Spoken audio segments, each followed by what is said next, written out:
In the last 2 months, Bitcoin dumped and created a big falling wedge. Will Bitcoin have a pump of $10,000 in February, or will go down to test the 30,000 area and possibly lower? Let's analyze.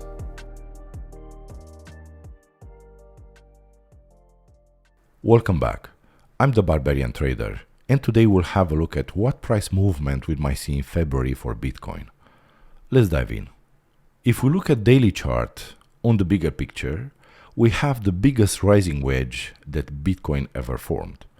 The bottom of the wedge was confirmed by the price trying to hold it as support and lost it with the last dump to 33,100. Regarding this big rising wedge, I have warned you about 3 months ago in this video when Bitcoin was at the top and everybody was screaming 100k. Now let's see what price movement we might expect in February. For the moment, we found support on the most important diagonal support. This trend line, as you can see, is created by 2019 peak and June 2021 bottoms. Practically, this is the line in the sand. Holding this as support will give a chance to Bitcoin for a bounce up to the bottom of the rising wedge in 43,000 area, with a possible continuation to the red diagonal resistance in 51,000 area.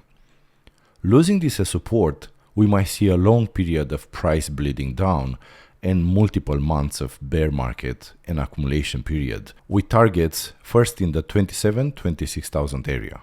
Below, we have the 2017 all-time high in the 20,000 area, with possible bleed down on this diagonal support with targets in 14,000, 19,000 area. Let's have a look at smaller time frames.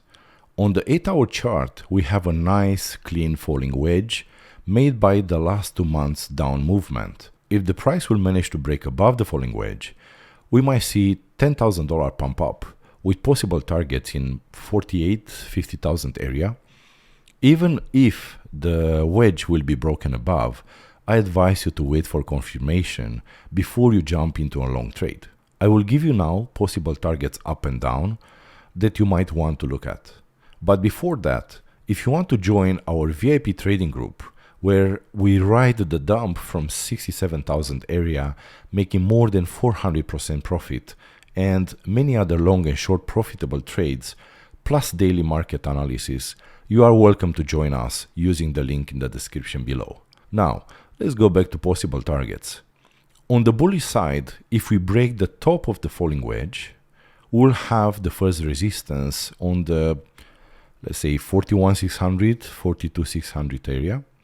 Breaking this diagonal resistance and holding this as support, we might see a strong continuation up into the confluence resistance area of 47,800, 49,300 area.